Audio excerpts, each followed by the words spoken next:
This is the area that I think it was watching me from.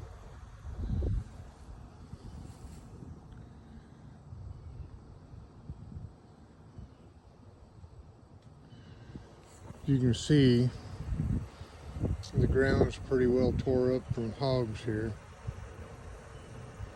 There's no definitive tracks or anything like that, but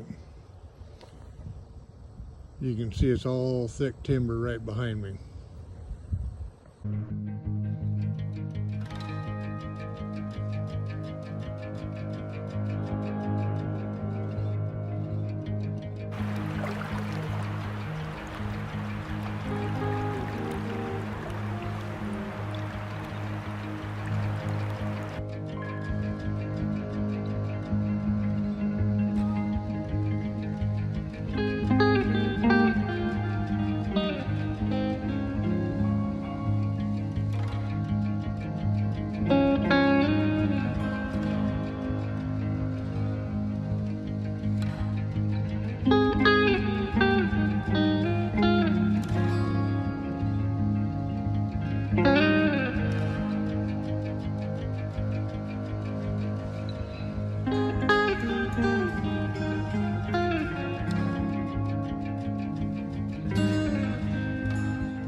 All right, here we are again.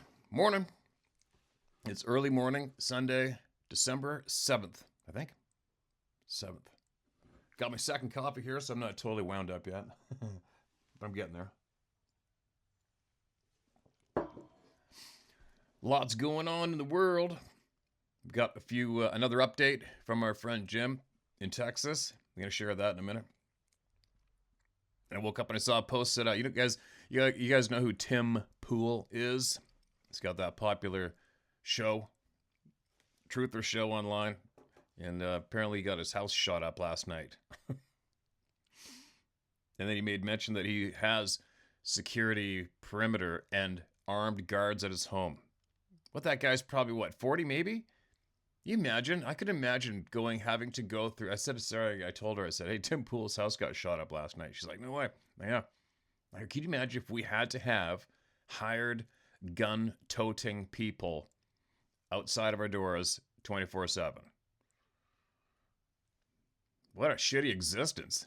Wouldn't that be a shitty existence? And then what? So you have to have a armed security force around your home. I can't even imagine, like, then what do you do when you go to the store? What do you do when you just want to, what about driving to work? Are you like going like this the whole way? Driving to work? You know what I mean? What a shitty existence having a look.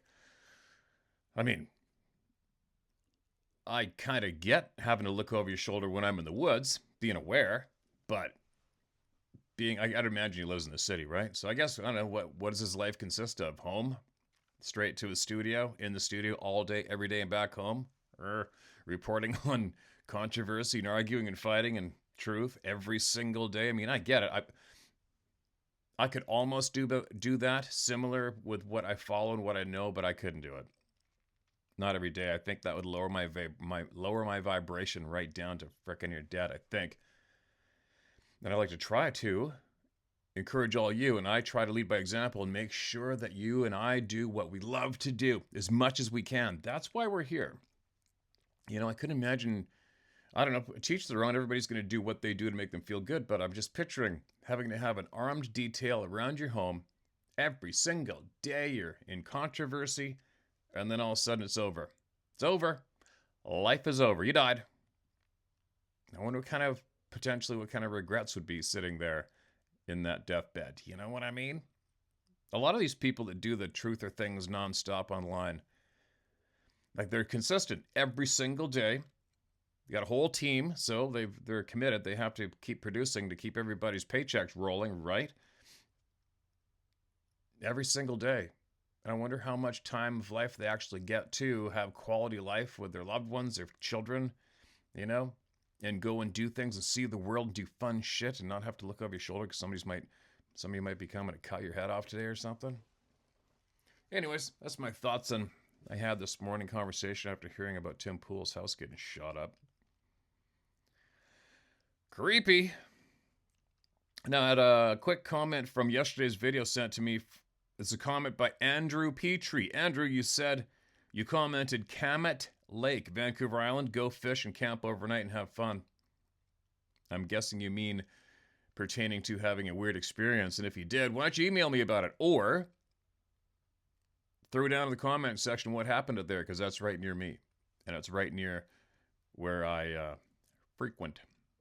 So I'm curious to know what you know. What went on out there, man? That's not too far from Nanaimo Lakes, Mount Arrowsmith, and is dead in line with the Beaufords and Carmanah. There's a line there that I've taken note from. Comox Lake to say Carmanah.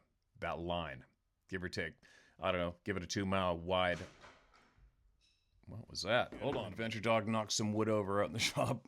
Scared herself. But anyway, yeah, there's I figure from Comox Lake to Carmanah, there's probably roughly, my guesstimate, about a 2 mile wide swath of a line from there to the coast of the island, where a lot of stuff is condensed, meaning high probability. No matter where you go in that 2 mile swath and spend some time, open your mind and potentially attract something that you may regret. Maybe. But I mean, that's not specific, just that 2 mile roughly wide swath. We're talking everywhere, regardless, randomly. But there's another thing too, reminds me, the comment email sent in about that huge dude that could barely speak English, and how the guy said that it got across, fright attracts the bad ones. And I really was thinking about that comment. Fright, fear attracts the bad ones. I'm like, interesting. What an interesting puzzle piece. When you think about it, think about why all of us are in line and don't do shit with the bad guys. Because we've been raised to fear. They knew. Right? They knew. The bad humans knew. Fear. They've raised us with fear, they manipulate us with fear, and they keep us in line with fear. And our fear attracted the bad guys, and the bad guys are now in control. Prove me wrong. What do we preach here? Don't be scared of anything or anyone, right? I mean, spiders freak me out, but that's about it. I try to go through this lifetime without fear and shit, and it's done me pretty good so far, right? Done me pretty good so far. Anyway, enough babbling, right? Who do we have? Somebody sent me in. Where is it? Should I do this today, maybe? I wonder. Somebody sent me in their encounter in a Word document. It says 9 pages. 9 pages. And this is the time to... this would be the time to start reading that one. Maybe I should do it. Hold on. What do we got? I got to find it. All right, here we go. It's a long email. Excuse me. Oh, and before I forget, the live at Christmas is going to be Eastern time. Okay, so what time? I haven't a clue. I would imagine after lunch anyway, I'm thinking. So I will be live on Christmas Day with all of you who want to be there. Excuse me. At it's going to be Eastern time. So what does that mean? It's going to be yeah, I'll figure it out. But anyway, boy, that was a real useful announcement, wasn't it? All right, here we go. Hello, Steve. Hope this email finds you well. And first, let me say that I appreciate what you're doing for all of us in the Club of No Return. All right, thanks for the kind words. Here's my story. In the spring of 2010, I purchased 21 acres of land in southeastern Louisiana. It was a heavily wooded area with only a few houses nearby, about 10 miles from the nearest tiny town. Before the purchase, I made 3 trips out to the land to assess the property thoroughly. The property was overgrown. It was so overgrown that you couldn't even pull your truck onto the property off of the gravel road. Oh, wow. My first trip to see the land, I was wearing cargo shorts and a t-shirt and tennis shoes, and quickly realized that the land was much too rugged to traverse in that clothing, having only made it about 100 yards in, and was quickly getting scratched up by the foliage, thorns, and brush. The land had sat idle for nearly 35 years. Oh, wow. Yeah, it doesn't take long for nature to take it back, does it? And was very overgrown with a wide variety of brush, vines, and several huge, fallen, solid, old oak trees, thorny bushes, and briars. I walked back out and left that day, somewhat defeated, and decided to come back better prepared. Not on my second trip. After bushwhacking my way to the very back of the property, I found a natural clearing of about 1 to 2 acres. This clearing was not totally clean, but with much fewer trees and brush. It was a bit of a hill. It was on a bit of a hill. And later I would determine that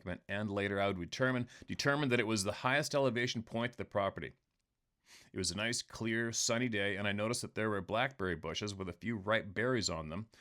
And so I ate a few berries and was generally enjoying the beautiful day, just looking around and soaking up the sunshine for a moment. And all of a sudden, for no discernible reason, I got the chills, and all the hair stood up on the back of my neck and arms. It somehow felt like the air had changed. It seemed like all was suddenly quiet. I had a weird sensation of uneasiness, and it was like the air was sucked out of the area and causing a hollow or a vacuum around where I stood. I slowly turned and looked around in every direction. I listened carefully, but I saw and heard nothing. I was carrying a sharp machete about 2 feet long, and because I did not feel threatened by anything specific, I was comforted a little knowing that I had some type of weapon with which to defend myself. I walked around the property, and I'm going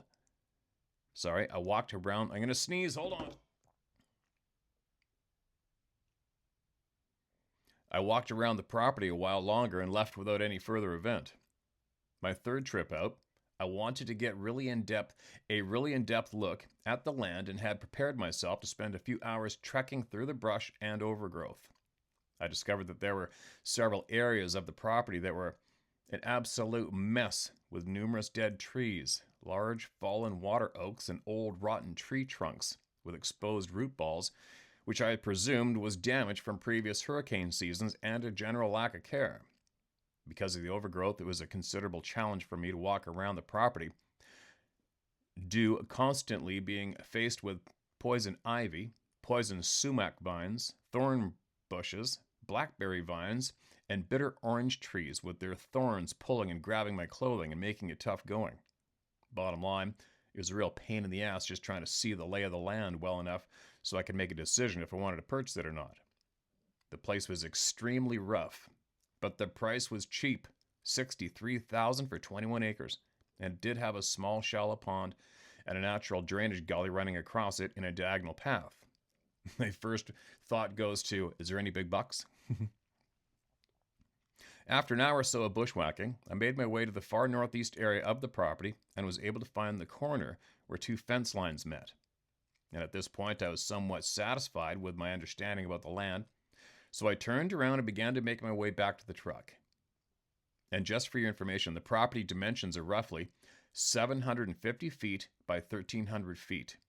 So the estimated distance back to my truck should have been roughly about 1,450 feet or so, cutting across the property in a diagonal path. Despite this being my third trip out to the property, it took me over an hour to get back to my truck. And as I was making my way back to my truck, I somehow kept getting confused and found myself in unfamiliar surroundings. Things seemed different, and the woods had a much more foreboding feeling. I could not maintain my sense of direction clearly. Weird, right? That happened to me for the first time ever just last year. A sunny day. Top of a hill. Sorry. This day was heavily overcast. Dark clouds with a bit of misty light rain, and so the sun was not available for me to use as a directional guide. It was as if I was walking and making headway, but not really getting anywhere. I'm an Army veteran, and I have some basic Pathfinder training on how to read terrain, etc. And in general, have a pretty good sense of direction, but my inability to find my way out was becoming unnerving. I mean, what the hell? It was only 21 acres. I would work my way through a section of brush and then find myself basically ending up in the wrong direction and did not appear to be getting any closer to my truck. I noticed that I was breathing heavily and beginning to feel quite troubled, generally frustrated and aggravated, so I stopped for a minute or so to compose myself. Thought that's not a normal situation. Something was definitely off. And I'm somewhat of a spiritual person, so I paused and said the Lord's Prayer, asking for Jesus for help and guidance. I then slowly began moving again, hoping to find my way. And after that prayer, I made it back to my truck within about 10 minutes' time. Weird. What the hell? I decided to purchase the property, somewhat as a leap of faith, including a major challenge or project to keep me occupied in my days off from work, and began making several trips a month out there to slowly clear the brush by hand and make incremental improvements to the land. While clearing the brush, trimming the trees, and stacking dead wood for burn piles, I began to notice that several trees were broken, each cracked at approximately 8 to 10 feet high. At first, I just assumed it was storms or hurricanes that did the damage, but over time, I noticed that these particular trees were all about the same size, ranging from 5 to 7 inches in diameter. The trunks of the trees were snapped, and the tops of the trees were pointing down toward the ground, like if someone would have grabbed the top of the young tree and just pulled it over, snapping the trunk and leaving top or a canopy of the tree attached. Only now the branches were pointed downward to the ground. I found 5 or 6 trees broken in this manner around the property on the lower elevations surrounding the little hill in the back and another small ridge area nearby, almost like these specific trees were chosen because they made a perimeter around the higher elevations of the property. Possibly interesting point there, right? After more time passed and I began to learn the property better, I found an old rotten tree that had fallen over and smashed the barbed wire fence on the west property line. Looking around to see how badly the fence was damaged, I noticed a clump of long red hair stuck in the barbs. Nearby, about 60 feet from the fence line, I discovered an odd clump of small to medium-sized evergreen cedar trees. These cedar trees were pushed over but not torn out. roots still in the ground and the trees alive, but the trunks of the trees were now laying over at a 45-degree angle or so, and portions of their roots were exposed. I further noticed that in the middle of this group of trees was a small clearing, or a clean area where it looked like something was bedding down in the center of those trees, using them as a shelter or cover. This seemed odd to me, and I got the distinct impression that this was made purposefully by something. Because it was on the hilltop, it would not be prone to flooding, and the evergreen cedars provided good cover. Sometime in 2013, I was really starting to get things in hand and making good progress on the property when one afternoon around noon, I hear someone banging on something a few times. First thing that came to mind was maybe someone was hammering on an old shed or barn nearby, as there are several fields for cattle herds, with barns and such in the neighboring properties. But I only heard 3 or 4 knocks or bangs, and so I thought to myself, who drives only one nail? A few minutes later, I heard it again, but this time it seemed to be closer to my location, and walked toward the direction of the sound, but I saw nothing and heard nothing further. I said to myself, oh well, whatever, and went back to work. It seemed a bit odd, though. And fast forward to the summer of 2014, I was using a fairly large chainsaw, a Stihl MS460 with a 30-inch bar, I got one of those, to selectively cut trees and thin out some areas of the property. South Louisiana is very hot and humid. That's nothing new, but the heat was made worse by my having to wear multiple layers of clothing to reduce the amount of poison ivy and poison oak and sumac I would get on my skin. I hate that itchy shit. This particular morning I had on knee-high snake boots, blue jeans, arborist chaps, 2 long-sleeve shirts, a hard hat with a face shield, hearing protection, etc., and was really sweating my ass off. No doubt. I can barely handle it down there with that thin mossy oak long-sleeve shirt on and thinner pants for turkey hunting. I still sweat my butt off down there.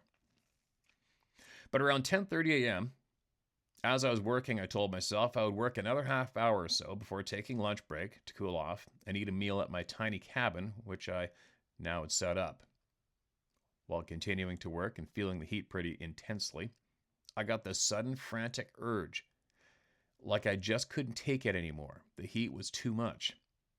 Sure, I was quite hot and sweaty, but I mean, it felt like I was all at once actually losing my shit and just wanted to strip all my clothes off. I had an unreasonable and somehow urgent desire to immediately strip naked right there. That's an odd one. Thank God it was hot out. I mentally told myself to calm down and turned off my chainsaw. I took my hard hat off, safety glasses to wipe my face. But just then there was a voice, or more accurately, a thought put in my head telling me to get naked. What? Like a command to take all my clothes off right now as fast as I could. I turned to my right because that seemed to be the direction the message was coming from. Not sure why, but I actually shouted out loud, no, damn it, I'm not taking my clothes off. Crazy. I took a few deep breaths, but now I was feeling uneasy and angry. So I gathered up my saw and equipment and began methodically walking back to my little cabin that I had placed in the center of the property. And something certainly did not feel right, but I can't say exactly what. It felt as if I was disobeying an order.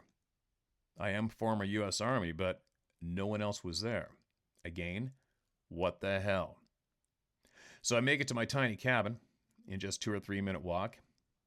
And as I was only about 120 yards away from the cabin, I got on the front porch, take off my chaps and boots and my overshirt, cool off with water, Gatorade, and wash my face off with cold water from the cooler. I feel too hot to eat just then, so I simply sat there in a folding lawn chair on my porch, still hot and sweating, but starting to feel better. And so I briefly leaned my head back against the wall of the cabin. To the best of my judgment, it was right around 11:15 or so at this time. Well, the next thing I know, I'm waking up from a hard sleep, still sitting in the exact position in the chair, and it's sometime around 3 p.m. I'd not moved a muscle, and almost 4 hours had passed. I had no recollection of falling asleep or trying to take a nap at all. I felt like I was dazed, half drunk, and groggy, but not sick or anything. I sat there for a while trying to understand how in the hell I just passed out like a light switch in broad daylight. Weird, and I have no explanation. That's freaking alarming, especially that happened, and just before that, something is telling you to get naked.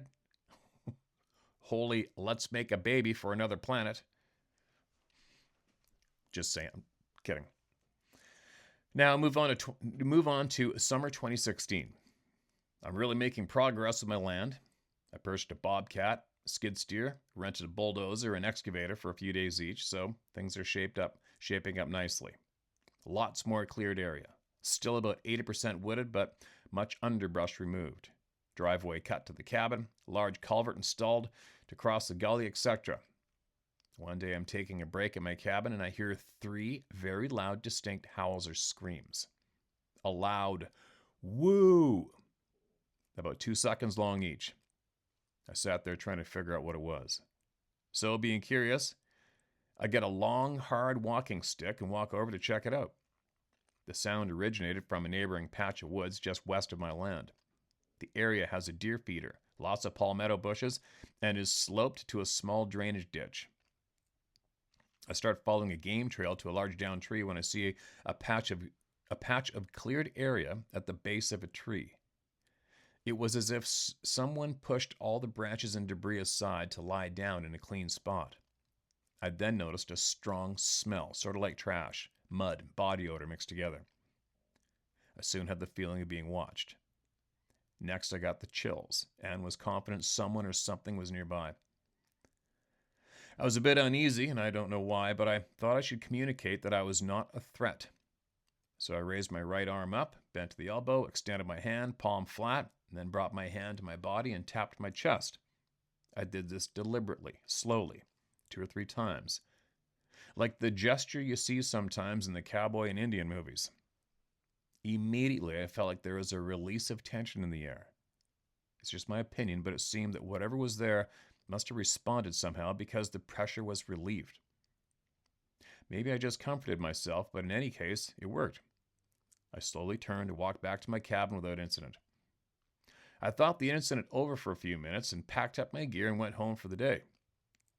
I somehow felt that I was disturbing something or someone and figured I would leave them in peace for the afternoon. One day around noon, I was getting my chainsaws filled with fuel. I was getting my chainsaws filled with fuel and oil near my cabin when I heard several owl hoots. I stopped to listen and heard them again. The hoots were from 2 sources. The origin of the sounds seemed only about 20 or 30 yards away from me, both from the south and I guess about 50 feet apart. One hoot was slightly to my left and the other hoot was to my right. I've been running my skid steer and chainsaws all morning. It made no sense that in broad daylight, 2 owls would suddenly fly into the immediate area where I was making so much noise and commotion all morning. I looked closely and saw no owls, birds, or animals of any kind nearby. I said out loud, responding to the hoots, "I know you're here and you need to leave. This is my place." I went back to work. One day while working between my cabin and the hill, I could not shake the feeling of being watched. I frequently stopped and scanned the trees to my right, as the presence or sensation was coming from a group of tall oaks and pecan trees at the edge of the hill. I felt as if something was in those specific trees, and yet I could not see anything. This lasted for nearly an hour. It was very uncomfortable. Another time, it was the day before Thanksgiving, and I was slowly driving around on a small quad, surveying my property, and deciding where to make my next efforts. And I paused on a ridge near the big hill, quad in neutral and just looking around. A stiff breeze picked up, and in front of me, about 35 feet up in one of the trees and clump of evergreen branches, sort of like a bunch of mistletoe, maybe around 2 feet in diameter, begins to drift on the breeze across my path, slowly falling to the ground. But it did not fall normally. It seemed to be falling only at half speed. The clump of branches drifted down toward the ground as if partially suspended by helium. It gave me the creeps. It was very odd. I decided that was enough work for the day and left shortly after. That was pretty weird. One particularly gloomy rainy day, I was cutting a large oak that was down just about 75 feet from my cabin. I was really struggling this day, tired from several hard days' labor in a row, hot and frustrated, when suddenly an intense feeling of being watched. I was really worn out and so somewhat vulnerable. I continued to tough it out for about 15 more minutes, but the sense of being in danger came over me. I stopped, looked around, stayed quiet for a few moments, but nothing was there. Again, I decided to leave. And one morning, I drove out to my property just to have a look around after a big rainstorm had come through our area. I drove to the northern fence line of my property and was looking at my neighbor's field, which is about 100 acres for cattle grazing. And I noticed a trail of foot tracks right next to the barbed wire fence bordering our properties. You could see the wet grass stamped down clearly in the morning light. The tracks were in a single file and appeared to be 5 or 6 feet between steps. I figured it may have been a hunter, but after looking at them for a while, I did not think it could be a man. Excuse me. Another odd yet frequent occurrence was often when I would return to my cabin, the door was pushed open. The doorknob was always locked. I would check my door religiously each time before I left. This is a real pain in the ass because wasps, lizards, ants, and other insects would be messing up the inside of my cabin. Oh yeah, no doubt that would suck. One time, upon returning to my cabin, after being away several weeks, I found a large tree had fallen and nearly smashed my cabin. On the second day of working to remove the mess, a UH-60 Black Hawk helicopter was observed flying over, and it circled my property no less than 3 times. It seemed as if they were checking things out, specifically my land. I have no idea why. One afternoon, a local man who has an old farmhouse that sits beside a 3-acre pond deeper in the woods stopped by to see if I'd seen anyone going back to his place. I said no. Asked him why. You see, the environmental people at a local government land agency required him to plant 60 trees of native species at his property to offset development of wetlands habitat, so he would be allowed to bring in machinery to improve his pond and property. Even though it's private property, it's in a natural wetlands area designated by state law. He told me that someone had pulled every single tree up and tossed them in his pond. No way. These were all trees such as live oak, bald cypress, and other native species that were planted, staked, and tied with small line, keeping them straight so they would grow up nicely. He said he thought that maybe some kids or cows got in and did it. My remarks to him was, maybe cows would damage some of the trees, but cows don't pull up trees by the roots. They would not toss every last one in your ponds. I said, somewhat sarcastically, cows don't have hands. One week, I began poisoning numerous softwood trees around my property. These were Chinese tallow trees. In local slang, chicken trees. They produce a seed pod that has little white seeds, and the chickens love to eat them. They lose all their leaves in the winter and will take over a property in a matter of a decade if you let them spread uncontrolled. In order to kill most of these specific trees and not hurt the others I wanted to keep, I used a small chainsaw to cut a horizontal slat in the cambium layer of the tree and poured Tordon RTU, a herbicide, directly in the cut. I poisoned over 700 of these trees. Yes, I counted. It's a lot of labor. So on the 3rd day, I was done with the job and went to bed in my tiny cabin, sore and tired. It had been a full week of work, with normal tree falling and cutting up brush, etc., and I was exhausted. Okay, so now for the shit to hit the fan. It was mid-July and quite hot, so I had the windows in my cabin open to allow for airflow. The windows had screens, so not an issue with bugs. My bed was right against the wall and the window just to the right of my knees when lying down. I went to be around dark. I think he went to bed around dark. Tossed and turned for way too long, while before falling asleep.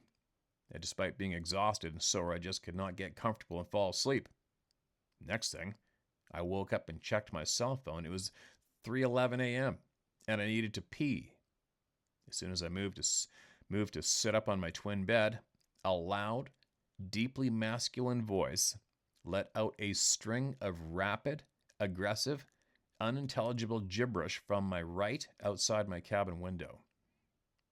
This thing must have been only a foot or two away from me sleeping in the cabin.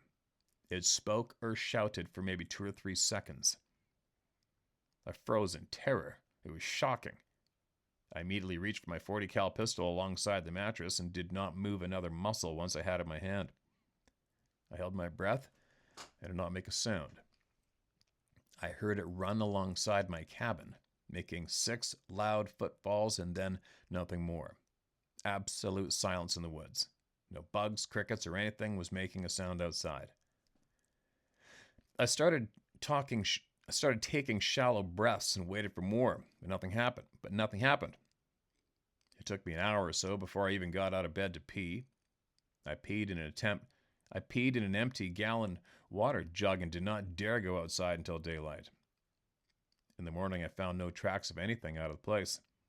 I can't begin to express what shock and fright that was. One night, as I was resting on my bed about to go to sleep, I felt an odd physical tingling sensation.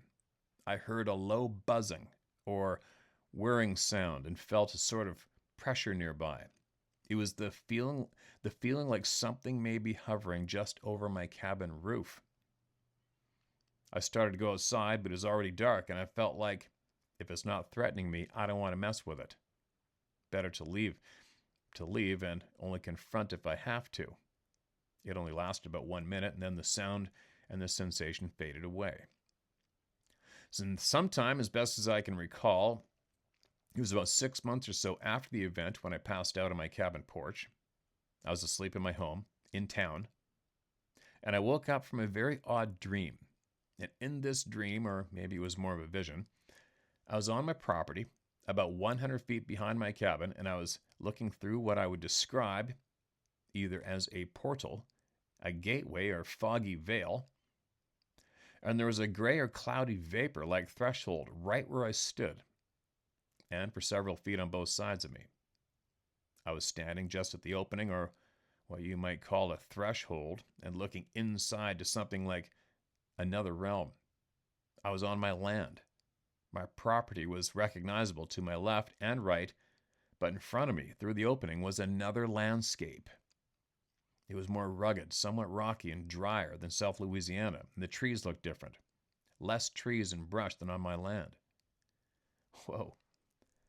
And suddenly, I noticed a being standing about 30 feet from me. He was positioned higher than I, standing on a knoll of slight incline coming down in my direction, and it was clearly a Bigfoot or a Sasquatch. It was definitely a male. He was not incredibly large, but I would estimate still around 7 feet tall, broad shoulders, athletic, muscular, thick body, arms and legs covered in dark brown hair. Excuse me. His face was wide and rugged, heavily boned, broad jaw, large square teeth. His face and chest had less hair than the rest of his body, and he spoke to me. I can't remember word for word what he said, but this is close enough. He asked if I wanted to come in with him. I said, "What?" He said, "Would you like to come here?" I said, "Why would I want to come in there?" He said, "This is our place. We live here." He said, "You can come here too." It was like he was talking to me, but barely moving his lips, more like he was telepathically speaking directly to my mind and not actually speaking English. I said, "What would I do over there?" I said, "What would I do over here?" He said, "You could do the same things you're doing now." I interpreted that to mean that I could work the land and improve the property.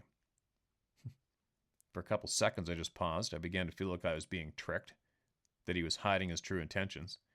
It felt like a trap. I said, "No, not now. Maybe when it's my time." And I have no idea why I said that. And in reflection, I think maybe I did not want to upset him by answering with a direct no. His demeanor was not threatening or aggressive. He was, in general, standing with his arms at his side, and right after I declined to come in there, he turned his torso a little to face me more directly. He slowly bent his head down, as if to make me feel inferior. He smiled slightly and said, quote, "Sometimes we eat people," end quote. I pulled back immediately, and this is when I woke up.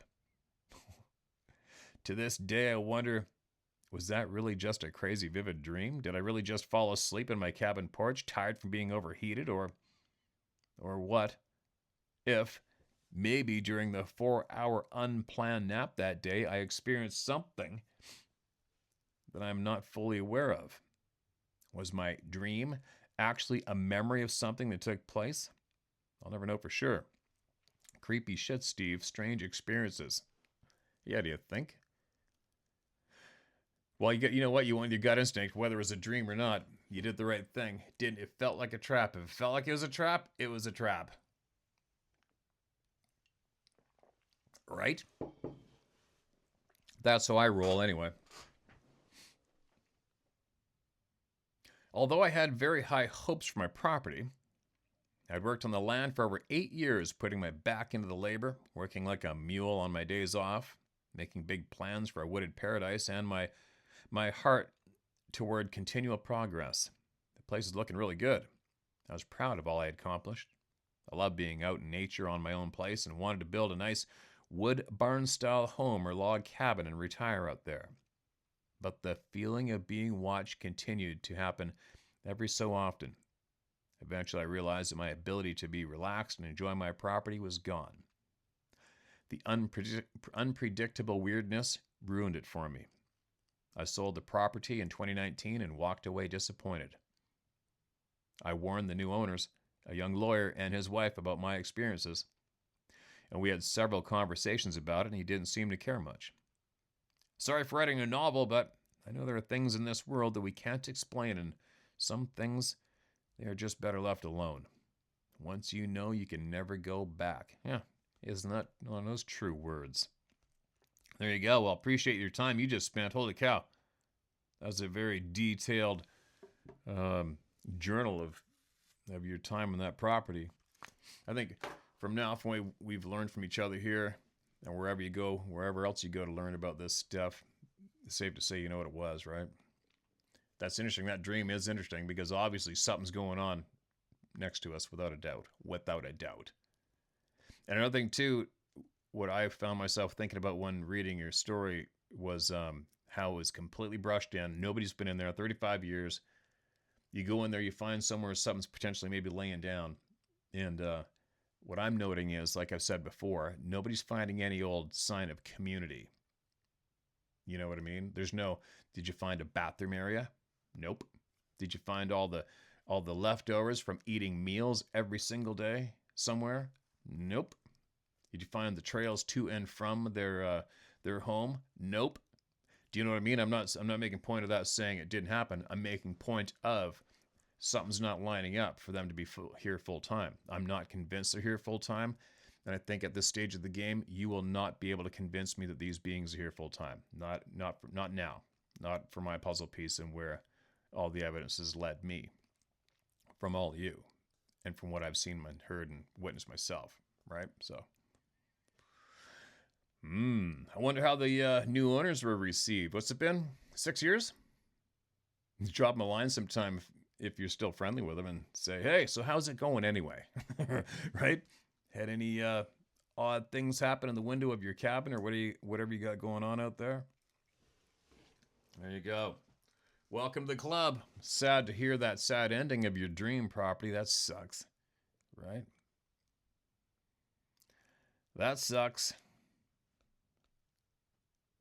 What do we got here? I think this is a comment, but there's nothing. It just starts mid-sentence with nothing above or below. Hold on a minute. Yeah, I'll read it. Grew up in North Alabama in the Southern Appalachians. I grew up with my daddy, Uncle Kenny, my granny, and my great-grandma. We called her Mama Annie. She was born in 1902, and she told me a story when I was a boy. We lived in an old company house and raised chickens and hogs and always kept a bunch of hunting dogs and guard dogs. She told me that when she was a girl that she was at home with her mama and they was cooking and cleaning and doing what woman folk does during the day. And she said all the dogs started howling and baying and barking. And then said that all of a sudden they shut up and all ran up under the house. And she said every critter in the yard went silent and stopped moving. Just froze like in fear. She said it was in the middle of broad daylight. And all the men folk was away at the coal mines, but her and her mama, my great great grandma, I never got to meet, went out to the back door from the kitchen into the yard to see what the ruckus is all about. And she said a creature came running through the yard in broad daylight, ran straight through the wood line and disappeared into the trees. She said it was as big as a man, but it was no man. She said it was solid black and covered in fur. She said it was no bear because it stood upright on two legs and ran like a man, but she said it wasn't a man nor beast. She didn't know what it was, but she said her and her mama both seen it, and she used to watch them nature shows when they came on television and watch and see, and we'd watch the chimpanzees and apes and all manner of animals, but she'd always say, nope, that ain't it. She said her and her mama went back in the house and latched the door and grabbed a shotgun from over the mantelpiece and loaded a shell and waited by the window until the menfolk came home from work and told them what happened. And they all went looking in the woods and all around, but never saw anything or a sign of nothing, and it was eventually forgotten. But I remember she was very adamant about the story and claimed her and Mama both seen it in broad daylight. Whatever it was, I believe Mama Annie was telling the truth. And I believe Mama Annie too. I believe she was telling the truth too. Man. So many people. What an effort. What a effort. You think that, everything slowly, sadly makes sense, when you see the effort put forward to keep this in your face with hundreds of thousands of eyewitnesses, facts, unacknowledged publicly, to convince so many people to laugh at this topic. What a freaking effort, right? But then you think if they can do that, what else can they do? And they've been doing it, right? It's amazing. What an amazing ride. Frustrating ride, especially today. It's pretty frustrating today, isn't it? But make sure you try to keep your vibration higher. It's very, very important you try to keep your vibration higher. Try to be happy. Try to be happy. Take note of the wrongdoings going on. Expose them. Speak out loud about them. But make sure you try to be happy, all right? It's very, very important. There's a lot of people going through their days angry right now. All it does is brew up cancer. That's all it does. You want cancer?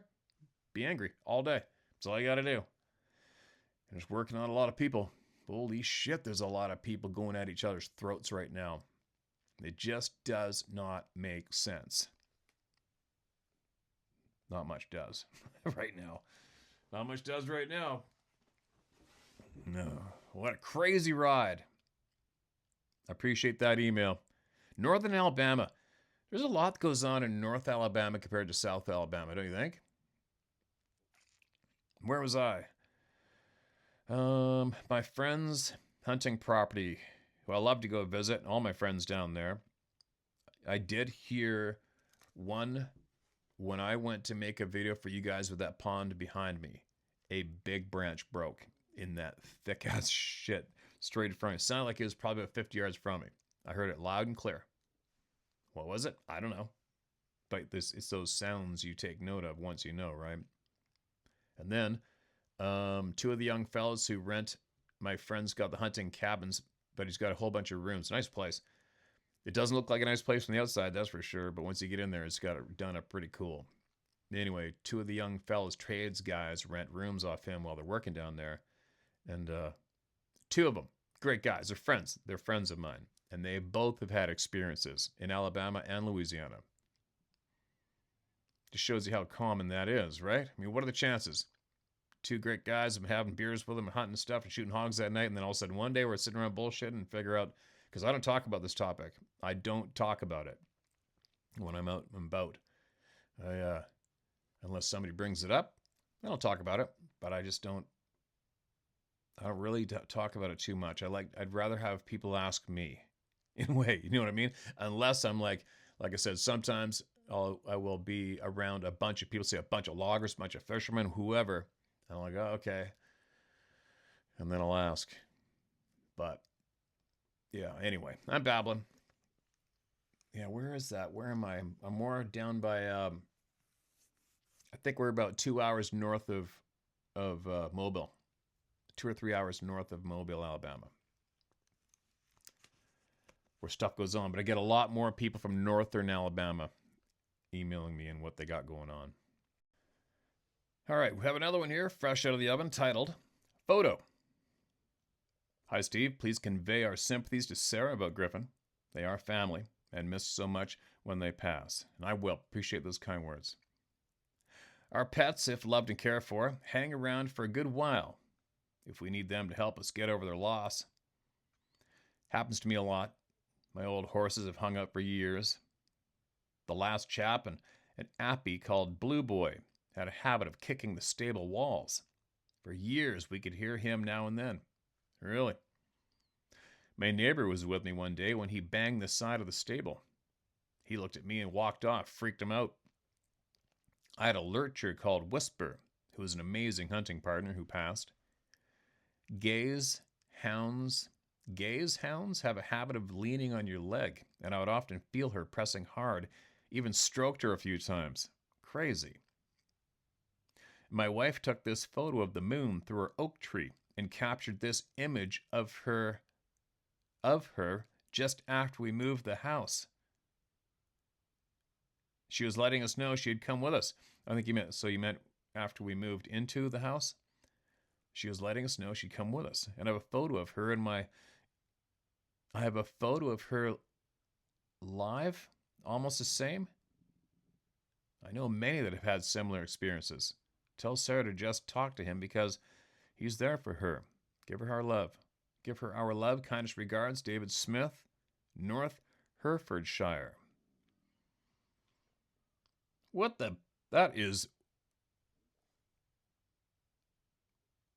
That's a crazy photograph. You gotta be kidding me. What the heck? Wow. I guess I better share it, huh? Give me a second.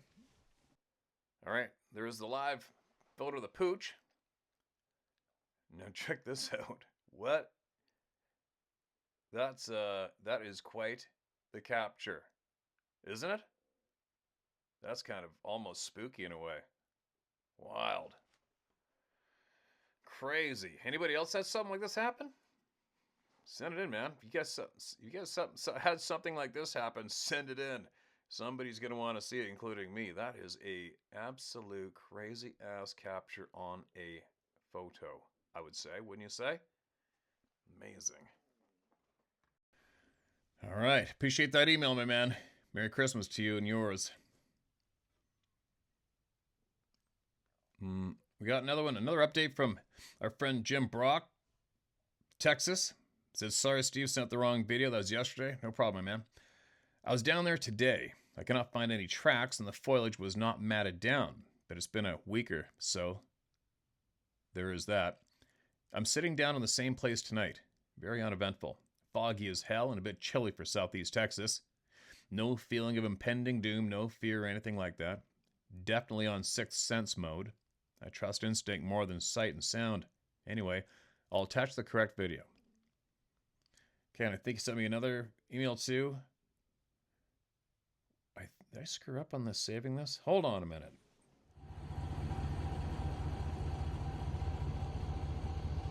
Right in here is where I believe it was laying the other night. Kind of a dry creek bed runs through there.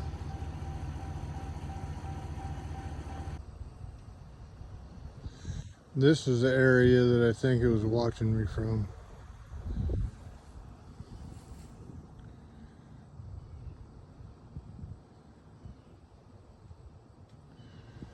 You can see the ground's pretty well tore up from hogs here. There's no definitive tracks or anything like that, but you can see it's all thick timber right behind me. Right on. Got you, Jim. Appreciate that, man. Absolutely appreciate it. And I think you sent me another one here, a photo. You said there was previously nothing there because you brush hogged it. And then on next thing you know, there's a hog skull left out there for you. Let me see. Blair about more. I just told it out loud I don't want to have to go to war with you. Excuse me. Do not scare my wife. Leave my dogs and my livestock alone. Kill all the hogs you want. You can be safe and live here, no problem. I'll protect you if need be and expect the same in return. I think the skull may be a peace offering. I'm fine with that since to me it showed only curiosity and no malice. There you go. That's what was left out on that freshly brush hogged ground that Jim had flattened out, and it wasn't there before. There you go. Sure is thick back in there, isn't it?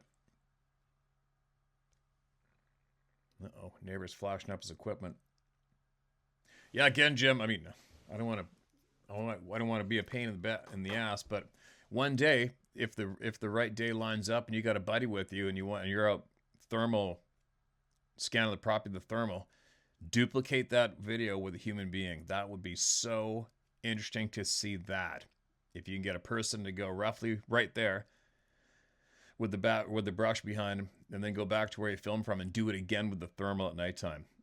If your buddy's not too scared to go stand there, squat there by himself with his back to that brush in the dark, right? That would be something else to see that comparison video with the thermal that you already sent to us, wouldn't it? Don't you think?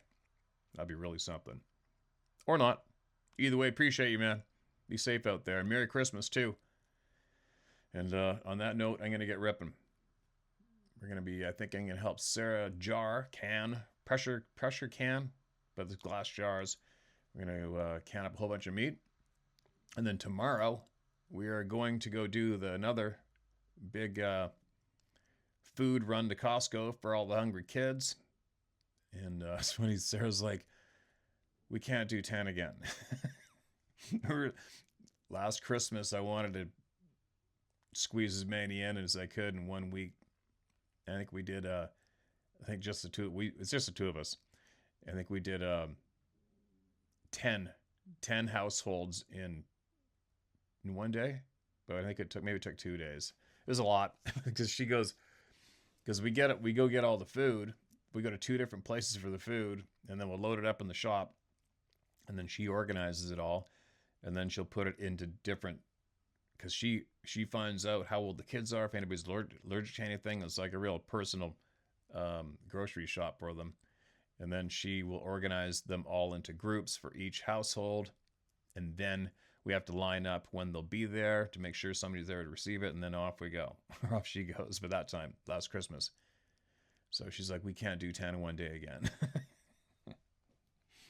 Whatever. We'll figure it out. But anyway, your subscription dollars go to a good cause if you subscribe to this channel, all right? So if you want to do it again, even just for the month of December, and throw down a few bucks to feed some hungry kids, it's very much appreciated. Yeah, it's tough. Times are tough, but it's still tough for me to see a child today in civilized North America jumping up and down in the doorway because there is food in a box. Food in a box. Meanwhile, our corrupt criminals just sent off another $200 and something million to a war that was lost a long time ago. Right? Anyways, I'll bite my lip on that topic. Greasy, dirty parasites that need to be squished under your boot. Right? And kicked into the curb to be washed away into the sewer. That's how I feel. But anyways, back to the higher vibration note. Yeah, it's a good thing. It's just tough for me to see that. It just is very, very frustrating and sad. And so sometimes I prefer not to go. But anyway, appreciate all of you who have subscribed to this channel and helped feed those children. You're going to heaven, right? You're going somewhere good after this ride. I'll tell you what. I don't even know. I don't know. I don't need to count. I don't need to count. I don't know how many mouths we've fed, but it's right up there that you have fed through the channel. Anyway, babbling. We're gonna go jar some meat up, and tomorrow was going to be the road trip to go get the food, and then keep on hammering on. So share my story at howtohunt.com is where you get your truths shared word for word. And I think tonight is going to be putting the entire list of look into together, and emails are going out, and we're going to nail down some times where a lot of you can sit down and talk to me on here for all to hear and learn from. That's coming up next too. There you go. I'll be back tomorrow. Later.